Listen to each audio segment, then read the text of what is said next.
ನೋಡ್ರಿ ನೀವು ಯಾರ್ದನ ಮನೆಗಿಂದ ಹೆರಿಗಾಗಿತ್ತು ಹೊತ್ತಿಕೊಂಡ್ರೆ ಯಾಕಪ್ಪ ಬಣಿತನ ಐತತ್ತಲ್ಲ ಆಯ್ತಲ್ಲ ಕಾಕ ಏನು ಹುಡ್ತು ಗಂಡು ಹುಟ್ಟದ ಅಬಾವ ಪಾರ್ಟಿ ಕೊಡ್ಬೇಕಲ್ಪ ಅಂತ.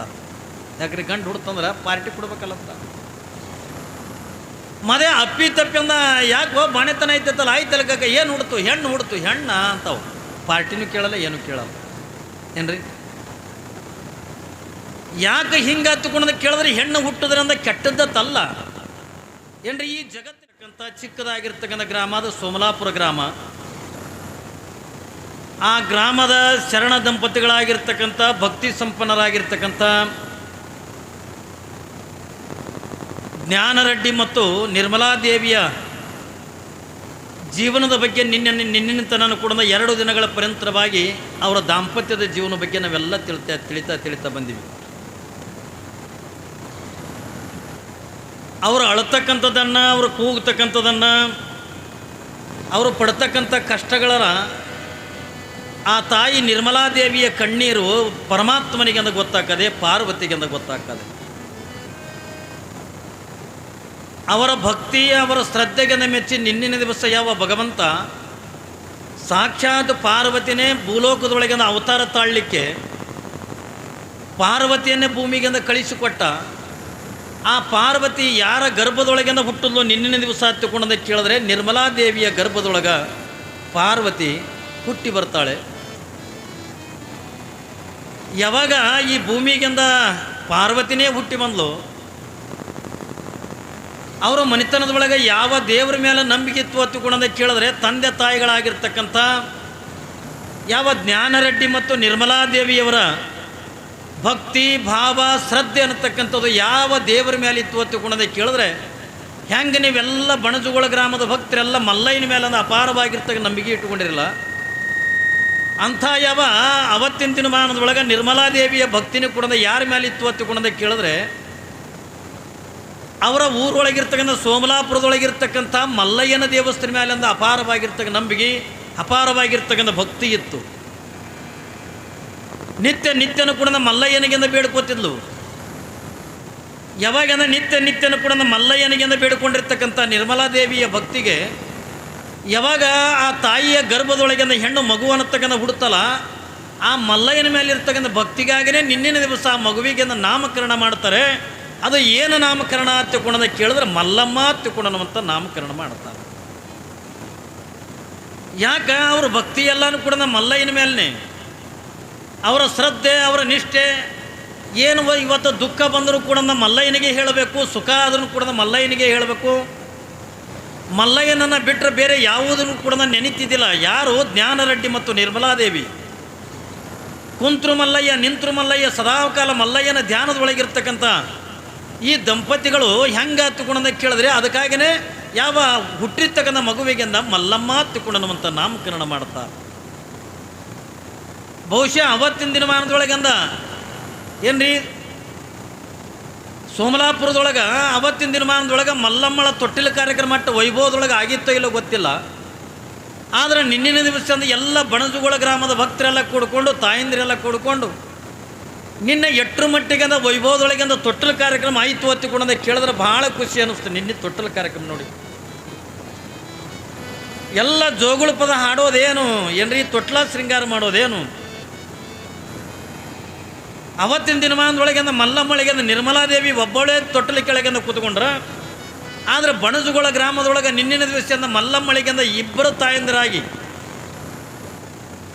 ತೊಟ್ಟಲ ಕೆಳಗಿಂದ ಕುಂತು ನಿನ್ನಿನ ದಿವಸದಿಂದ ಉಡಿ ತುಂಬಿಸ್ಕೊಂಡ್ರು. ಆ ವೈಭವ, ಆ ಸೌಂದರ್ಯ ಅದು ಎಲ್ಲವೂ ಕೂಡ ಮತ್ತೆ ನೋಡ್ತೀವಿ ಎತ್ತಿಕೊಂಡ್ರೆ ಸಿಗ್ತಕ್ಕಂಥದ್ದಲ್ಲ. ಅಂಥ ಯಾವ ವೈಭವದ ತೊಟ್ಟಲ ಕಾರ್ಯಕ್ರಮ ಅನ್ನತಕ್ಕಂಥದ್ದನ್ನು ನೀವೆಲ್ಲರೂ ಕೂಡ ಮಾಡಿದ್ರಿ. ಹೆಂಗೆ ನೀವೆಲ್ಲ ತೊಟ್ಟಲ ಕಾರ್ಯಕ್ರಮವನ್ನು ಅದ್ದೂರಿಯಾಗಿ ನೀವು ಹೆಂಗೆ ಮಾಡಿದ್ರಲ್ಲ, ಭಾಳ ದಿವಸಕ್ಕೆ ಅಂದ ಮಗ ಹುಟ್ಟ್ಯಾದ ಹತ್ತಿಕೊಂಡು, ಮಗಳು ಹುಟ್ಟ್ಯಾಳ ಹತ್ತಿಕೊಂಡಂದು ಅವತ್ತಿನ ದಿನಮಾನದೊಳಗೆ ಜ್ಞಾನರೆಡ್ಡಿ ಭಾಳ ಅದ್ದೂರಿಯಾಗಿರ್ತಕ್ಕಂಥ ನಾಮಕರಣ ಅಂತಕ್ಕಂಥದ್ದನ್ನು ಮಾಡ್ದ. ಯಾಕೆ ಮನೆಗೆಂದ ಲಕ್ಷ್ಮಿ ಬಂದ್ಲಲ್ಲ. ನಾವೆಲ್ಲ ಎಷ್ಟೋ ಜನ ನಾವು ಹೆಣ್ಣು ಹುಡುತು ಹತ್ತಿಕೊಂಡಂದ್ರೆ ನಾವೆಲ್ಲರೂ ಕೂಡ ಕಷ್ಟಪಡ್ತೀವಿ, ಎಷ್ಟೋ ಜನದಿಂದ ದುಃಖ ಪಡ್ತೀವಿ. ಯಾಕೆ ಹತ್ತಿಕೊಂಡಂದ ಕೇಳಿದ್ರೆ ನೋಡ್ರಿ, ನೀವು ಯಾರ್ದನ ಮನೆಗಿಂದ ಹೆರಿಗಾಗಿತ್ತು ಹತ್ತಿಕೊಂಡ್ರೆ ಯಾಕಪ್ಪ ಬಣಿತನ ಐತತ್ತಲ್ಲ ಆಯ್ತಲ್ಲ ಕಾಕ ಏನು ಹುಡ್ತು? ಗಂಡು ಹುಟ್ಟದ, ಅಬಾವ ಪಾರ್ಟಿ ಕೊಡ್ಬೇಕಲ್ಪ ಅಂತ. ಯಾಕ್ರಿ ಗಂಡು ಹುಡ್ತಂದ್ರೆ ಪಾರ್ಟಿ ಕೊಡ್ಬೇಕಲ್ಲಂತ. ಮದೇ ಅಪ್ಪಿ ತಪ್ಪಿ ಅಂದ ಯಾಕೆ ಬಾಣೆತನ ಐತೈತಲ್ಲ, ಆಯ್ತಲ್ಲ ಕಾಕ ಏನು ಹುಡ್ತು? ಹೆಣ್ಣು ಹುಡ್ತು. ಹೆಣ್ಣ ಅಂತಾವು. ಪಾರ್ಟಿನೂ ಕೇಳಲ್ಲ, ಏನೂ ಕೇಳಲ್ಲ. ಏನ್ರಿ ಯಾಕೆ ಹಿಂಗೆ ಹತ್ತುಕೊಂಡದ ಕೇಳಿದ್ರೆ ಹೆಣ್ಣು ಹುಟ್ಟಿದ್ರಂದ ಕೆಟ್ಟದ್ದಲ್ಲ ಏನ್ರಿ. ಈ ಜಗತ್ತು ನಿಂತಿದ್ದೆ ಹೆಣ್ಣಿನ ಮೇಲೇ. ಈ ಭೂಮಿ ಮೇಲಿಂದ ಹೆಣ್ಣು ಇರದೇ ಇದ್ರ ನಾವು ನೀವು ಯಾರು ಕೂಡ ಈ ಜಗತ್ತನ್ನು ನೋಡ್ತಿದ್ದಿಲ್ಲ. ಪ್ರತಿಯೊಬ್ಬರು ಕೂಡ ಆಸೆ ಅಂತಕ್ಕಂಥ ಪಡ್ತಾರೆ. ಯಾವುದನ್ನ ಪ್ರಾರಂಭದೊಳಗಿಂದ ಮಗು ಹುಡುತುವ ತಿಳ್ಕೊಂಡ್ರೆ ಅದು ಹೆಣ್ಣು ಮಗ ಹುಡುತ ತಿಳ್ಕೊಂಡ್ರೆ ಅದು ಮನೆತನಕ್ಕಿಂತ ಲಕ್ಷ್ಮಿ ಹುಟ್ಟಿದಂಗೆ ತಿಳ್ಕೊಂಡನ್ನುವಂಥದ್ದನ್ನು ಭಾಳ ಜನಂದ ಅರ್ಥ ಮಾಡ್ಕೋತಾರೆ. ಆದ್ರೆ ಕೆಲವು ಜನಂದ ಏನು ಅರ್ಥ ಮಾಡ್ಕೋತಾರೆ ತಿಳ್ಕೊಂಡು ಕೇಳಿದ್ರೆ ಹೆಣ್ಣು ಹುಡುತುವ ತಿಳ್ಕೊಂಡ್ರೆ ಆಯ್ತಪ್ಪ ಇನ್ನು ರೊಕ್ಕ ಗೊಳೆ ಮಾಡಿ ಇಡ್ಬೇಕಲ್ಲ ಅಂತಾರೆ. ಯಾಕ್ರಿ ದುಡ್ಡು ಗೊಳೆ ಮಾಡಿ ಇಡ್ಬೇಕಲ್ಲ. ಎದ್ರ ಸಲುವಾಗಿ? ನಿಮ್ಮ ಕಡೆ ಏನಂತೀರಿ? ವರದಕ್ಷಿಣೆ ಅಂತೀರೋ ಏನು ಹುಂಡ ಅಂತೀರೋ? ಸ್ವಲ್ಪ ಇಲ್ಲಿ ಯಾರೇ ಒಬ್ರು ಹಿರಿಯರು ಹಿಂದೆ ಹೋರಿ, ಹುಡುಗರು ಗದ್ದಲ ಮಾಡ್ಲಾಗತ್ತಾವ.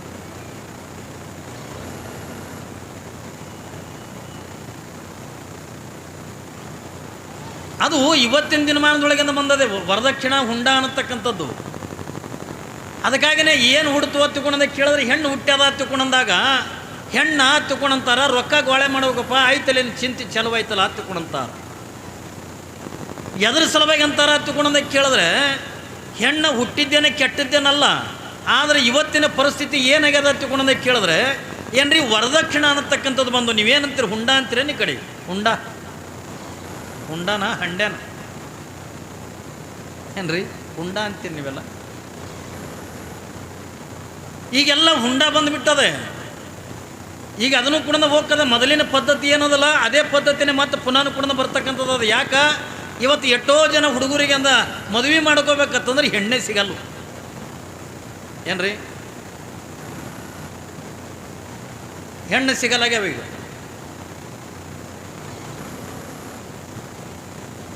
ಹಿಂದೆ ಯಾಕೆ ಮಾತಾಡ್ಲಕತ್ತಿರೋ? ದೊಡ್ಡವರು ಮಾತಾಡ್ಲಕತ್ತಾರ ನೋಡಿ. ಅಲ್ಲಿ ಹಿಂದೆ ಕೂತ್ಕೊಂಡು ಪುರಾಣ ಕೇಳ್ತಾರನು ನಿಮ್ಮೂರಾಗ? ನೀರ ಬಾಯ್ ಮಾಡಿಬಿಡುತ್ತೆ ಏನ್ರಿ. ಇವತ್ತಿನ ದಿನಮಾನದೊಳಗಿಂದ ಇದು ವರದಕ್ಷಿಣ ಹುಂಡ ಹತ್ತುಕೊಂಡು ನೀವೇನು ಅಂತಿದ್ದೀರಲ್ಲ, ಆದರೆ ಇದು ಹುಂಡದ ಪರಿಸ್ಥಿತಿ ಎಲ್ಲಿಗೆ ಬಂದದ ಹತ್ತುಕೊಂಡಂದ ಕೇಳಿದ್ರೆ ಎಷ್ಟೋ ಜನ ತಾಯಂದ್ರೆ ಇನ್ನೂ ಇವತ್ತಂದ ಗುಣ ಅವತ್ತಿನ ದಿನಮಾನದೊಳಗಿಂದ ಸ್ಕ್ಯಾನಿಂಗ್ ಮಾಡಿಸ್ಕೊಂಡು ಗರ್ಭದೊಳಗಿಂದ ಹೆಣ್ಣು ಕೂಸಿತ್ತು ಹತ್ತುಕೊಂಡಂದ್ರೆ ಭ್ರೂಣ ಹತ್ಯೆ ಅಂತಕ್ಕಂಥ ಮಾಡ್ತಿದ್ರು. ಅದಕ್ಕಾಗಿ ಈ ಜಗತ್ತಿಗಂದ ಹೆಣ್ಣಿನ ಸಂಖ್ಯೆ ಅಂತ ಕಮ್ಮಾಗ್ಯದೆ. ಎಷ್ಟೋ ಜನ ಹುಡುಗರಿಂದ ಗಡ್ಡ ಬಿಟ್ಕೊಂಡ ತಿರುಗಾಡ್ಲಕತ್ತಾವ ಏನ್ರಿ. ಎಲ್ಲಿನೂ ಕೂಡ ಹೆಣ್ಣು ಸಿಗಲ್ಲು. ಅವರು ಹೆಣ್ಮಕ್ಳಾದವ್ರನ್ನೂ ಕೂಡ ಇವತ್ತು ಏನು ಅನ್ನಕತ್ತಾರ, ಅವ್ರದ್ದು ಡಿಮಾಂಡ್ ಹೆಚ್ಚಿಗೆ ಆಗ್ಯದ. ಈಗ ಆಗ್ಯದಿಲ್ರಿ. ನೌಕರಿ ಮಾಡವನೇ ಬೇಕು. ಮೊದಲು ಬರೀ ಅಂದ್ರೆ ಸರ್ಕಾರಿ ನೌಕರಿ ಇದ್ದಿದ್ದು ಬೇಕತ್ತಿಕೊಂಡಂತಿದ್ರು. ಈಗ ಹಂಗೆ ಅಲ್ಲಿಗ ಮತ್ತು ಅದ್ರ ಜೋಡಿ ಹೊಲನೂ ಇರ್ಬೇಕು ಅವನಿಗೆ. ಒಂದು ಕಡೆಗಿಂದ ನೌಕರಿ ಬೇಕು, ಇನ್ನೊಂದು ಕಡೆಗಿಂದ ಹೊಲ ಬೇಕು. ಇದ್ರ ಮಾತ್ರ ಮದುವೆ ಮಾಡ್ಕೋತೀವತ್ತು ಅನ್ನುವಂಥ ಸ್ಥಿತಿ ಒಳಗಿಂದ ಹೆಣ್ಮಕ್ಳು ಬಂದಾರ. ಅದು ಕರ್ಗೆ ಹಾಕಿರ್ಲಕ್ಕ ಬೆಳಗ್ಗೆ ಹಾಕಿರ್ಲಕ್ಕ ಒಂದು ಹೆಣ್ಣು ಸಿಕ್ಕರೆ ಸಾಕನಂಗೆ ಹುಡುಗರು ಬಂದಾವ. ಇದು ಎಲ್ಲ ನಡೆದಿದ್ದು ಎದ್ರ ಸಲುವಾಗಿ ಎತ್ತುಕೊಂಡದ ಕೇಳಿದ್ರೆ ಹುಂಡದ ಸಲುವಾಗಿನೇ. ಅದಕ್ಕಾಗಿ ನಂದ ಹೆಣ್ಣು ಹುಡುತು ಅಂತಂದ್ರೆ ಹೆಣ್ಣು ಹತ್ತುಕೊಂಡದಕ್ಕೆ ಬಾಯಿ ತೆಗಿತಾರಲ್ಲ, ಎದ್ರ ಸಲುವಾಗಿ ಎತ್ತುಕೊಂಡದ ಕೇಳಿದ್ರೆ ಹುಂಡದ ಸಲುವಾಗಿ. ಈಗೆಲ್ಲ ಒಂದೊಂದು ರೇಟ್ ಆಗಿಬಿಟ್ಟಿದ್ದು ಏನ್ರಿ. ಹುಂಡದ್ದು ಒಂದೊಂದು ರೇಟ್ ಆಗಿದ್ದು ನಿಮಗೆಲ್ಲ ನಿಮ್ಮ ಕಡೆ ಆದನೆಯಲ್ಲೂ ಗೊತ್ತಿಲ್ಲ. ಸಾಮಾನ್ಯ ಅವನಿಗೆ ಹೊಲ ಇಲ್ಲ, ಏನೂ ಇಲ್ಲ, ಹೆಗಲ ಮೇಲಿಂದ ಗುದ್ದಲಿ ಹಾಕ್ಕೊಂಡು ಏನ್ರಿ ಹೊಲದಾಗಿ ಇನ್ನೊಬ್ಬರು ಹೊಲದಾಗಿ ಅಂದ ಕೆಲಸ ಮಾಡೋನಿಗೆ 1 ಲಕ್ಷ ರೂಪಾಯಿ ಹುಂಡ ಏನ್ರಿ. 1 ತೊಲಿ ಬಂಗಾರ. ನಮ್ಮ ಕಡೆಲ್ಲ ಭಾಳ ಅದ ಏನ್ರಿ. ನಮ್ಮ ಕಡೆಯಲ್ಲೇ ಬಹುಶಃ ನಮ್ಮ ಬೀದರ್ ಜಿಲ್ಲೆದಾಗಿಂದ ಹುಂಡ ಭಾಳ. ಎಲ್ಲ ಒಂದೊಂದಿಂದ ರೇಟ್ ಆಗಿಬಿಟ್ಟದ. ಕೂಲಿ ಮಾಡ್ತಕ್ಕಂಥವನಿಗಿಂದ ಲಕ್ಷಗಟ್ಟಲೆ ಹುಂಡ. ಅದ್ರಾಗ ಸಣ್ಣದಿಂದ ಒಂದು ಈಟಿಂದ ಜಮೀನಿತ್ತು, ಒಂದು 2-3 ಎಕರೆಯಿಂದ ಜಮೀನಿತ್ತು ಹತ್ತಿಕೊಂಡ್ರೆ ಅವನೊಂದು ರೇಟನೇ ಬೇರೆ. ಏನು ಅದ್ರಾಗೆ ಒಂದು ಸಣ್ಣ ಪುಟ್ಟ ನೌಕರಿ ಮಾಡ್ತಿದ್ನು ಹತ್ತಿಕೊಂಡ್ರೆ ಅವನ ರೇಟ್ ಬೇರೆ. ಈ ಊರಾಗಿಂದ RMP ಡಾಕ್ಟ್ರುಗಳು ಇರ್ತಾರಲ್ಲ, ಈ ಬಗಲಾಗ ಬ್ಯಾಗ್ ಹಿಡ್ಕೊಂಡಂದು ಯಾರಿಗಾರ ಆರಾಮ್ ತಪ್ಪಿದೇನ್ರಿ ಅಂತ ಕೇಳ್ಕೊಂಡು ಬರ್ತಿರ್ತಾರಲ್ಲ, ಅವರಿಗೆಲ್ಲ 10 ಲಕ್ಷ ರೂಪಾಯಿ ಹುಂಡಾದ ನಮ್ಮಲ್ಲಿ. ಬೇಡ ಅಪ್ಪಿ ನಾವು MBBS ಡಾಕ್ಟ್ರಿಗೆ ನಮ್ಮ ಮಗಳು ಕೊಡ್ತೀವಿ ಹತ್ತಿಕೊಂಡ್ರೆ ಏನ್ರಿ ಅದು ಕೋಟಿಗಟ್ಲಿಂದ ಅದ. ನೀವೆಲ್ಲ ಇದ್ದಿದ್ದು ಬಿದ್ದಿದ್ದು ಹೊಲ ಫಲ ಎಲ್ಲ ಮಾರಿ ಕೊಡ್ಬೇಕು ಈಗ ಮಕ್ಕಳು. ಆ ಪರಿಸ್ಥಿತಿಯಿಂದ ಬಂದ. ಎಷ್ಟೋ ಜನ ಬಡವರು ಈಗ ಶ್ರೀಮಂತರಿಂದ ಮಾಡ್ತಕ್ಕಂಥ ಮದುವೆ ಅನ್ನತಕ್ಕಂಥದ್ದು ನೋಡಿ, ನಾವು ಅವರಂಗಿಂದ ಮಗಳ ಮದುವೆ ಮಾಡಬೇಕು, ಅವರಂಗಿಂದ ನಾವು ಮಗಳ ಮದುವೆ ಮಾಡಬೇಕಂತ ತಗೊಂಡು ಏನೆಲ್ಲ ಸಾಲ ಸೂಲ ಮಾಡಿ ಮಗಳು ಮದುವೆ ಮಾಡಿ ಕೊಟ್ಟಂದು ಇರ್ತಕ್ಕಂಥ ಜಮೀನೆಲ್ಲ ಮಾರ್ಕೊಂಡು ಎಷ್ಟೋ ಜನಂದ ನೇಣು ಹಾಕ್ಕೊಂಡಂದು ಸತ್ತು ಹೋಗ್ಯಾರ. ಕಲ್ಪನೆ ಇರಲಿ. ಆದ್ರೆ ಒಂದು ಏನು ತಿಳುವಳಿಕೆ ಏನು ಹೇಳಬೇಕಾಗ್ಯದ ತಗೊಂಡ ಕೇಳಿದ್ರೆ, ಇವತ್ತಿನ ದಿನಮಾನದೊಳಗೆ ಹೆಣ್ಣು ಸಿಗಲಾಗ್ಯಾವ, ಯಾರೂ ಕೂಡ ಹುಂಡ ಅನ್ನತಕ್ಕಂಥ ಕೇಳಬಾರ್ದು. ಒಬ್ಬ ಮಗಳ ಮದುವೆ ಮುಗಿಬೇಕಾದ್ರೆ ಪಾಪ ತಂದೆ ತಾಯಿಯಿಂದ ಅವರು ಇದ್ದೂ ಕೂಡ ಆಗಿರ್ತಾರಲ್ರಿ. ಇಲ್ಲಿ ನೋಡ್ರಿ, ಇಲ್ಲಿ ಖುಷಿ ಪಡ್ಲಕತ್ತಾರೆ ಯಾರು, ಯಾವ ಜ್ಞಾನರೆಡ್ಡಿ ಮತ್ತು ಆ ನಿರ್ಮಲಾದೇವಿ ಖುಷಿ ಪಡ್ತಾರೆ. ಎದ್ರ ಸಲುವಾಗಿ ನಮ್ಮ ಮನೆತನಕ್ಕಿಂದ ಹೆಣ್ಣು ಹುಡ್ತಲ್ಲ, ಲಕ್ಷ್ಮಿ ಬಂದಲ್ಲ ತಗೊಂಡು ಖುಷಿ ಪಟ್ಟು ಇಡೀ ಗ್ರಾಮದ ಇಡೀ ಮನೆಗಿನ ಕೂಡ ಭಿನ್ನ ಹೇಳಿ ಏನ್ರಿ ಇಡೀ ಊರಿಗೆ ಊಟ ಹಾಕಿ ತೊಟ್ಟಲು ಕಾರ್ಯಕ್ರಮ ಮಾಡ್ತಾ ವೈಭವದೊಳಗೆ. ಯಾವಾಗಿಂದ ತೊಟ್ಟಲು ಕಾರ್ಯಕ್ರಮ ಅಂತಕ್ಕಂಥದ್ದಾಯಿತು, ಎಲ್ಲ ಜನ ಬಂದು ನೋಡ್ತಾರೆ. ಮಲ್ಲಮ್ಮ ನೋಡೋಕ್ಕಿಂತ ಇಟ್ಟು ಸುಂದರ ಇದ್ಲಲ್ಲ, ಅವತ್ತಿನ ದಿನಮಾನದೊಳಗೆ ಕವಿ ಹೇಳ್ತಾನೆ, ಆ ಆಂಧ್ರಪ್ಪ ರಾಜ್ಯದೊಳಗೆ ಯಾವ ಕಡಪ ಜಿಲ್ಲೆದೊಳಗೆ ಅವಳಟ್ಟಂದ ಸುಂದರವಾಗಿರ್ತಕ್ಕಂಥ ಕೂಸ ಎಲ್ಲಿನೂ ಕೂಡ ನೋಡಿಲ್ಲ ತಿಳ್ಕೊಂಡಂತಿದ್ರು. ಅಟ್ಟು ರೂಪವತಿ ಯಾರು? ಮಲ್ಲಮ್ಮ. ಮಗುವಾಗಿರ್ತಕ್ಕಂಥ ಪ್ರಸಂಗದೊಳಗಿನ ಅಟ್ಟ ರೂಪ ಅಂದ ಚಂದ ಅಂತಕ್ಕಂಥ ಕಾಣ್ತಕ್ಕಂಥ ಮಗುವಿನನ್ನು ಅವಳ ಅಂದ ಚಂದ ಅಂತಗ ನೋಡಿ ನಾ ಎತ್ತುಗೋ ನೀ ಎತ್ತುಗೋ, ಯಾರು ಆಡಿಸೋರು ಬೇರೆ ಹಾಡೋರು ಬೇರೆ ಏನ್ರಿ, ಆ ಕೂಸಿನ ಜೋಗುಳು ಪದ ಆಡೋರು ಬೇರೆ. ಇಟ್ಟೆಲ್ಲ ಮಾಡ್ತಾ ಮಾಡ್ತಾ ಮಗುವಿಂದ ಏನ್ರಿ ತಾಯಿಯ ಸಂಸ್ಕಾರದೊಳಗಿಂದ ಬೆಳಿಲಿಕ್ಕತ್ತದ. ಮಲ್ಲಮ್ಮ ತಂದೆ ತಾಯಿ ಸಂಸ್ಕಾರದೊಳಗಿಂದ ಬೆಳಿಲಿಕ್ಕತ್ತ. ಯಾರ ಮನೆಗಿಂದ ಹೆಣ್ಣು ಹುಡುತ್ತಲ್ಲ, ಆ ಹೆಣ್ಣು ಮಗುವಿಗಿಂದ ಯಾರು ಸಂಸ್ಕಾರ ಕೊಡಬೇಕಂತ ತಗೊಂಡ ಕೇಳಿದ್ರೆ ತಾಯಿ ಆಗಿರ್ತಕ್ಕಂಥವಳು ಸಂಸ್ಕಾರ ಕೊಡಬೇಕು. ಮೊದಲ ತಂದೆ ತಾಯಿ ಸಂಸ್ಕಾರವಂತರಾಗಿರಬೇಕು. ಒಬ್ಬ ತಾಯಿ ಸಂಸ್ಕಾರವಂತಳಾಗಿದ್ಲು ತಿಳ್ಕೊಂಡ್ರೆ ಮನೆಯೊಳಗಿಂದ ಹುಟ್ಟಿರ್ತಕ್ಕಂಥ ಹೆಣ್ಣು ಮಗುವಿಗೆ ಒಬ್ಬ ತಾಯಿ ಸಂಸ್ಕಾರ ಕೊಡಬೇಕು. ತಾಯಿ ಆಶ್ರಯದೊಳಗಿಂದ ಬೆಳಿಬೇಕು ಮಗಳು. ಇನ್ನು ಗಂಡಸ ಮಗ ಹುಟ್ಟಿದ್ರ ಅವನಿಗೆ ಯಾರು ಸಂಸ್ಕಾರ ಕೊಡಬೇಕಂತ ತಗೊಂಡು ಕೇಳಿದ್ರೆ ತಂದೆ ಆಗಿರ್ತಕ್ಕಂಥವು ಸಂಸ್ಕಾರ ಕೊಡಬೇಕು.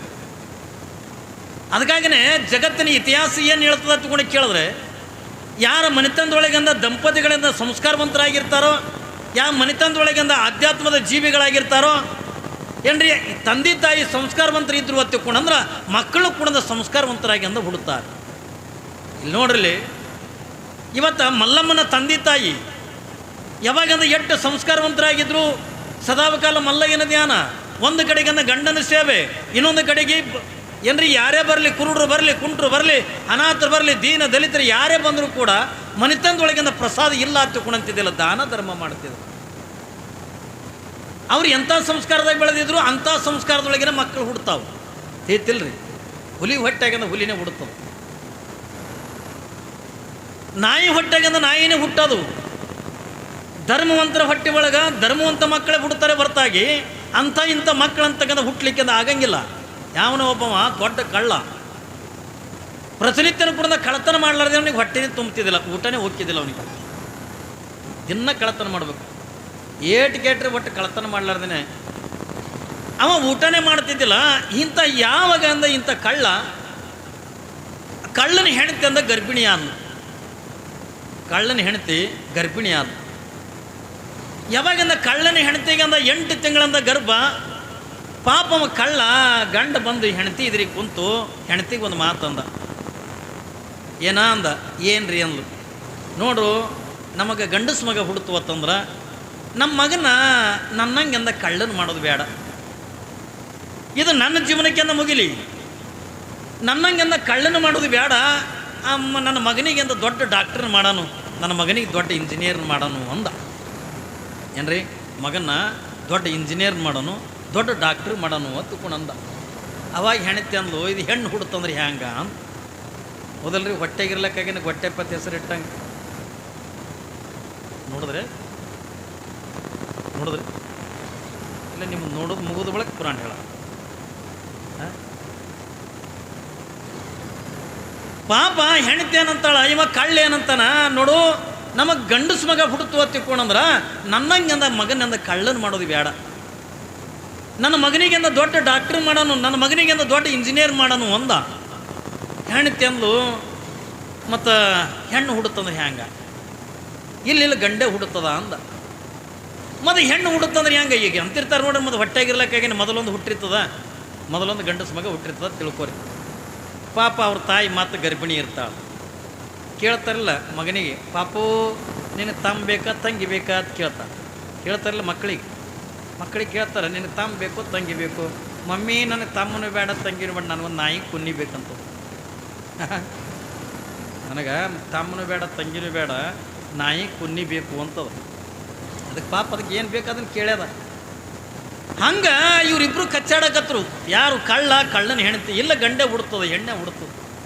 ಹೀಗೆಲ್ಲ ಕಚ್ಚಾಡೋದ್ರೊಳಗೆ ಅಂದ ಕೊನೆಗೆ ಅಂದ ಏನಂದ, ಆಯ್ತು ಬಿಡ ಗಂಡು ಹುಟ್ಟೋದ್ರಿಂದ ಡಾಕ್ಟರ್ ಮಾಡೋನು ಇಂಜಿನಿಯರ್ ಮಾಡೋನು ಏನಾಕೆ ಹುಟ್ಟಲೆಕ್ಕ, ಒಟ್ಟು ನನ್ನಂಗೆ ಅಂದ ಕಳ್ಳನ ಮಾಡೋದು ಬೇಡ, ಅವನಿಗೆ ದೊಡ್ಡ ಆಫೀಸರ್ ಮಾಡೋಣ ಅಂತ ತಿಳ್ಕೊಂಡಂದು ಮಾತಾಡ್ಕೊಂಡಂದು ಬಿಟ್ಟರು.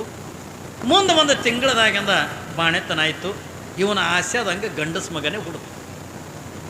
ಯಾವಾಗಿಂದ ಗಂಡಸ ಮಗ ಹುಡ್ತು ನಿಮಗೆ ಆಶ್ಚರ್ಯ ಹೇಳ್ತೀನಿ. ಆ ಕೂಸ ಎರಡು ಕೈ ಮುಟ್ಟಿಗೆ ಮಾಡ್ಕೊಂಡು ಹುಡ್ತು. ಎರಡು ಕೈ ಮುಟ್ಟಿಗೆ ಮಾಡ್ಕೊಂಡು ಹುಡ್ತು. ಮಕ್ಕಳು ಮುಟ್ಟಿಗೆ ಮಾಡ್ಕೊಂಡಿರ್ತಾವಲ್ರಿ.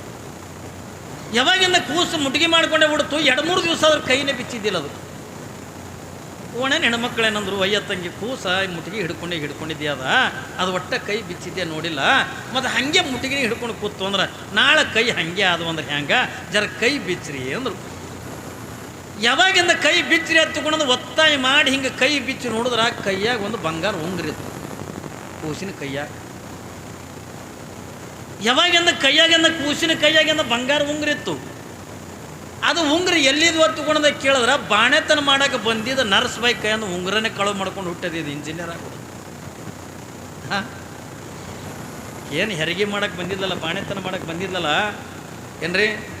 ಆ ಹೆರಿಗೆ ಮಾಡ್ತಕ್ಕಂಥ ನರ್ಸ್ ಬಾಯಿ ಕೈಯಂದೇ ಉಂಗ್ರನೇ ಕಳು ಮಾಡ್ಕೊಂಡು ಹುಟ್ಟದಿದ್ದು ಇಂಜಿನಿಯರ್ ಆಗೋದ್ರಿ. ಕಳ್ಳನ ಹೊಟ್ಟೆ ಕಳ್ಳೆ ಹುಟ್ಟಬೇಕಲ್ಲ. ಸುಳ್ಳು ಹೊಟ್ಟೆಗಂದ್ರೆ ಸುಳ್ಳೇ ಹುಟ್ಟಬೇಕು ಅಂತಿರ್ತಾರಿಲ್ಲ. ಅವ್ರ ಅಪ್ಪ ಇವನ್ಕ ಕಳ್ಳಿದ್ನು ಯಪ್ಪ, ಅದಕ್ಕೆ ಮಗ ಮುಂದೆ ಹಿಂಗೆ ಹುಟ್ಟನು. ಅವ್ರ ಅಪ್ಪ ಕೆಟ್ಟ ಸುಳ್ಳು ಹೇಳ್ತಿತ್ತು, ಮುಂದೀಗ ಮಗ ಬಿಟ್ಟದ ಅವನ ಕೈ ಹೆಚ್ಚಿಗೆ ಸುಳ್ಳು ಹೇಳಕತ್ತದ ತಿಳ್ಕೊಂಡು ಅಂತೀರಿಲ್ಲ ನೀವು. ನೋಡ್ರಿ, ಇನ್ನು ತಂದೆ ತಾಯಿ ಸಂಸ್ಕಾರ ಹೆಂಗಿರ್ತದ, ತಂದೆ ತಾಯಿ ಬಲ್ಲಿಂದ ಏನ್ರಿ ಯಾವ ರೀತಿಯಾಗಿಂದ ಸಂಸ್ಕಾರ ಇರ್ತದ ಅದೇ ರೀತಿಯಾಗಿಂದ ಮಕ್ಕಳು ಬೆಳೀತಾವೆ. ನಿಮಗೆ ಕಲ್ಪನೆ ಇರಲಿ. ನೀವೆಲ್ಲ ನಾನು ನಿನ್ನಿನ ದಿವಸದಿಂದ ಕೆಲವು ಮಾತುಗಳನ್ನು ಹೇಳಿದೆ ನಾನು ನಿಮಗೆ. ಏನತ್ತ, ನೀವು ಗರ್ಭಿಣಿ ಇರ್ತಕ್ಕಂಥ ಪ್ರಸಂಗದ ಒಳಗೆ ಮಹಾತ್ಮರ ಫೋಟೋಗಳನ್ನು ನೋಡ್ರಿ, ಪುರಾಣ ಪ್ರವಚನಗಳನ್ನು